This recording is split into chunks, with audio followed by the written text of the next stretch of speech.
तो फिर आप ही करें। मैं इंटरवीन करना चाहता हूं और मैं ये कहना चाहता हूं, ये मत कीजिए। देखिए प्रदीप भंडारी प्लीज। मैं बहुत एक सिंपल बात कह रहा हूं और मैं चाहता हूं भंडारी जी इसके ऊपर थोड़ा तवज्जो दें। बोलते रहते हैं, सर्टिफिकेट भी बांट देते हैं सबों को, मिनट नहीं लगता है, झूठ सच सब बोल देते हैं।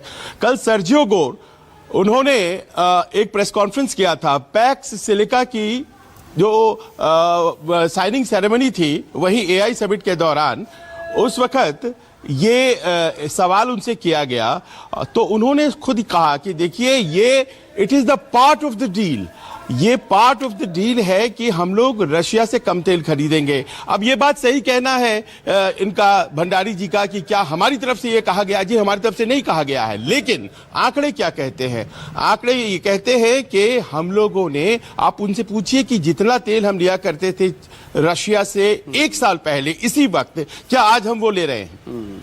क्या उसमें गुणात्मक कमी नहीं किया है हम लोगों ने? By half. अगर नहीं किया है तो फिर मकसूद आप झूठ बोल रहे हैं, और अगर किया है तो फिर हम अमेरिकन डिक्टेट जो है उसको धीरे धीरे ही सही मानना शुरू कर रहे हैं, क्योंकि आज की तारीख में भी रूस का तेल अमेरिका के तेल से सस्ता है। दूसरी बात यह है कि क्या अमेरिका से तेल खरीदने में हमने बढ़ोतरी नहीं की है?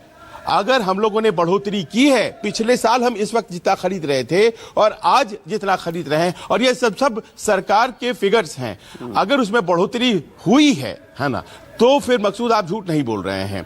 इसका मतलब यह बहुत स्पष्ट हो जाता है कि कहीं ना कहीं पॉलिसी एरर है, किसी को दोष देने की बात नहीं है।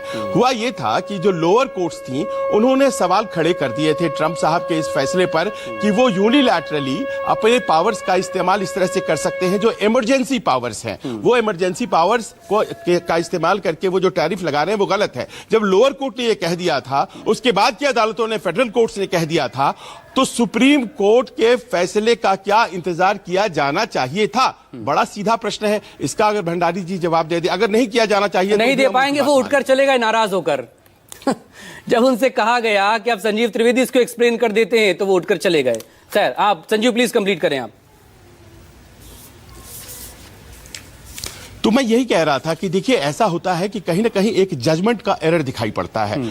अगर आप थोड़े दिन और इंतजार कर लेते, 2 फरवरी का साझा फ्रेमवर्क था, आज 18 तारीख है, तो जाहिर है कि आज 21 तारीख है, तो जाहिर है कि इसमें थोड़ा अंतर आता और वो अंतर के जरिए हम अपनी पोजीशन को ज्यादा सुदृढ़ कर लेते कि देखिए साहब, आपने लगाया तो था 50%, फिर 18% कर दिया, लेकिन आपकी सुप्रीम कोर्ट ने ही फैसला कर दिया है, तो थोड़े दिन ठहर जाइए, फिर हमारा जो है हिसाब हो जाएगा आपस में। लेकिन हम लोगों ने आखिरकार क्यों किया? और इसी बात को बार बार वो सरेंडर कहते हैं।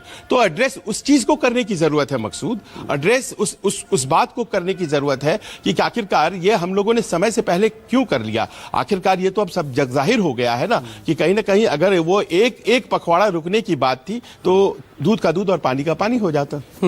थोड़ा सा डटे रहते अपनी जगह पर, और जैसा कि कांग्रेस आरोप लगा रही है कि ट्रेड डील में हमारा नुकसान है या हम झुक गए, हमने झुककर ये डील एक्सेप्ट की है, तो अगर वो खड़े रहते ना झुकते तो फिर हालात शायद आज और दूसरे होते। संजीव आगे और प्लीज बने रहिएगा। नाउ अनिल दुबे जी, विरोध प्रदर्शन को लेकर सवाल हैं